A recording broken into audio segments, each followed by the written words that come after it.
with y'all? Yeah, Mr. Boy Fed one up in this thing, man. I'm back with another reaction video, man. Y'all know what's going on, yeah. Man, y'all can see it here. You know, I got my little sounds right here, little pool chop sandwich in this thing, man. Yeah, man. Had the double leg, got the little double bread, you hear me? And you know I'm on demon time. I got the little bread in right there. I got the end of the bread right there, you hear me? No further gotta make sure I ain't got no, fat on it, you hear me?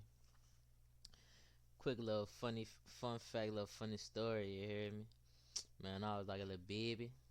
Man, I almost died, yeah, man. I had a near death experience, yeah. Man. I choked on a piece of bacon fat. No cap. But nah, yeah, without further ado, man, let's get straight to the video, man. And if y'all hear me smacking, yeah, shit, man, forgive me, cause the sound was probably good.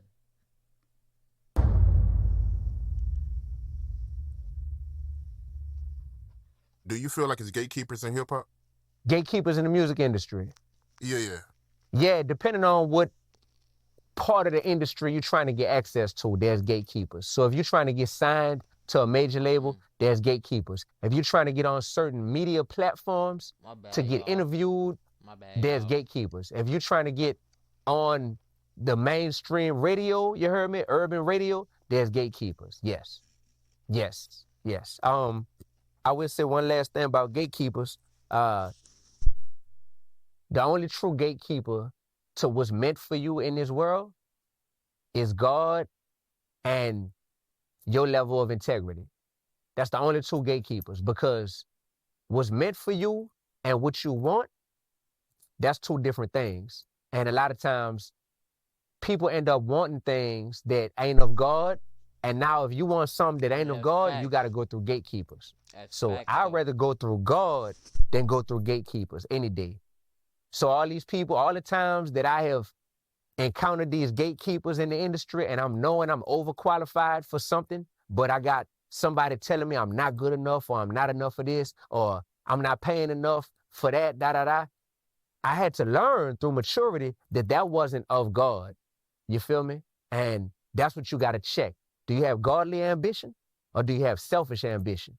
And in this world, it's very easy to have selfish ambition, and that'll take you on a pathway to where you're going through all these gatekeepers who really ain't nobody in the big scheme of things. On the totem pole of people with integrity and people with morals, values, and principles, these gatekeepers ain't nobody. But in this perverted, sick, twisted industry, these gatekeepers do hold access to certain levels, you know? Bro, I've had gatekeepers in the music industry who have literally tried to hold a record deal behind their back and let me know, like, look, if you're a part of this homosexual act that I'm trying to take part in, you hear me? Yeah, come on, this door open real quick for you. No, I try to like I got a song where I've talked about that before called The Devil's Playground. Like, this is real, dog. And the only way that that type of stuff can work on you is if you let them have all the leverage to where you want what's behind that gate that bad. So that's a real thing. You also got people who, this a different type of gatekeeper. The gatekeepers who will say, hey, you making too much righteous noise right now. If you just tone that righteousness down a little bit, then we'll allow you into these doors. But you got to tone that down. You got to become a little more vanilla, you heard me? A little more lukewarm, a little more bland, and you'll fit in with us more.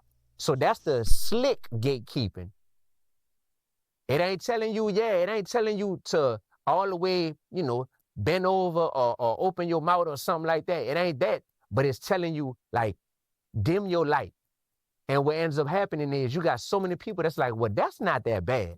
They not asking me to do nothing super crazy. I just got to dim my light. That's the scariest kind right there. Because a lot of people will be like, wait, I just got to turn it from level 10 to level 5? Man, bet. I could do that, bro. I bet. Now I get accepted? Cool. Next thing you know, you got a whole industry, brother, that's lukewarm. Whole industry lukewarm. So then when somebody that's on fire come along, they looking at it like, whoa, you crazy. Hold on. You shining too bright. Hold on. Chill out, man. You doing the most. You messing up. Man, stop, man. I chose Wix for my business because of its massive scope for functionality and freedom of Crazy, man. So I want to backtrack, right? Because I mean, yeah, we definitely got to backtrack, man. So you saying that somebody came up to you personally trying to get you involved into, some homosexual activity? Me personally, I definitely dealt with that, brother. Like I said, I didn't rapped about it and Trying to play everything. with that man boo So, though. I didn't want the deal that bad. You hear me? So how did they react when you turned it down? Was they acting funny or? Yeah. Well, you got that moment of truth. When you realize what's happening, you got that moment of truth where you're like, oh, shoot, okay, what am I going to do? And that's not the first time in my life where I've had a moment of truth where I knew like my action right now can change the course of my entire life, So I knew what time of day it was, and I wasn't getting down with it. So when I was like, nah, like I'm good.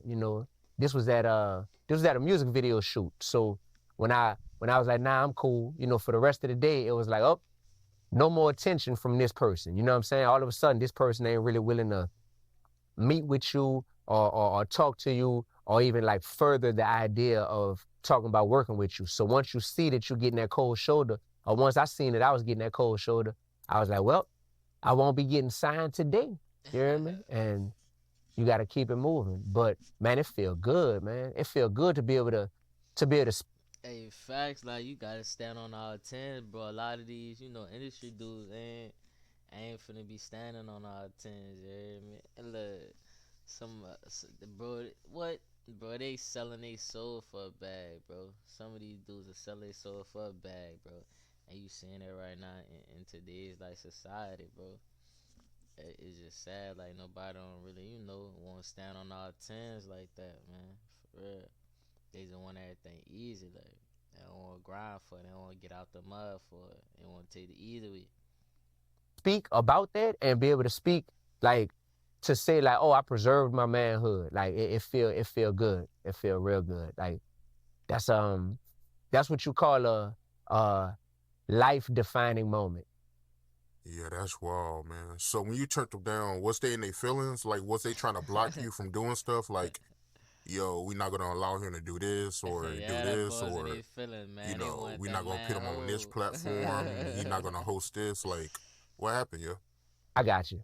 You're asking me, is blackballing a real thing? Yeah.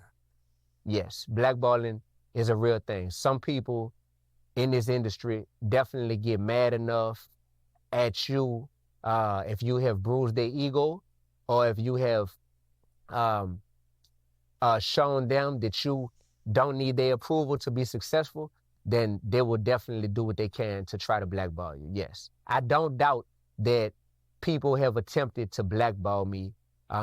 Absolutely. But if you don't feed me, if you don't provide my blessings to me, then you can't starve me. You can't deny my blessings to me. Thanks. And once I truly double down on knowing that like God holds all the keys to whatever's meant for D1, that's when I really started just moving with a level of boldness that's like, yeah, I'm standing on this, you heard me?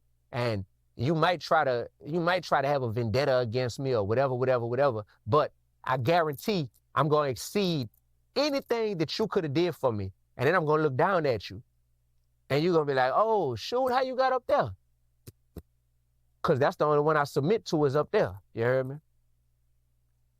I know they got people that's trying to blackball me right now. Any way, shape, or form that they feel like they could. I absolutely know that, bro. I know it. And for a long time, it's been that way. It's been that way for over a decade. There was somebody in New Orleans who I knew for a fact, who worked in the industry, who was trying to blackball me because I wouldn't sign a deal with them. Right when they saw that I was about to get signed to a major label, try to blackball me, talk down to me, told me, oh, you ain't gonna never get to this certain level because you trying to do things your own way. Like, man, I done been through all this stuff. And, you got to learn how to respond with love, and not just love Jesus, but you got to learn how to love Judas as well. Facts. The people who don't rock with you, you got to be like, that's how dope and mature I am. I'm gonna still learn how to love you, but not allow you to, be a person that's in my way. Facts, though. Now with Cox Mo. Alright, that's the end of that, bro. Alright, y'all. So, man, hey, that's the end of the video. Man. Like, subscribe to the channel, man. Hey, got more content on the way, man. Till next time, man. We out, man. Yeah. And that sounds was good.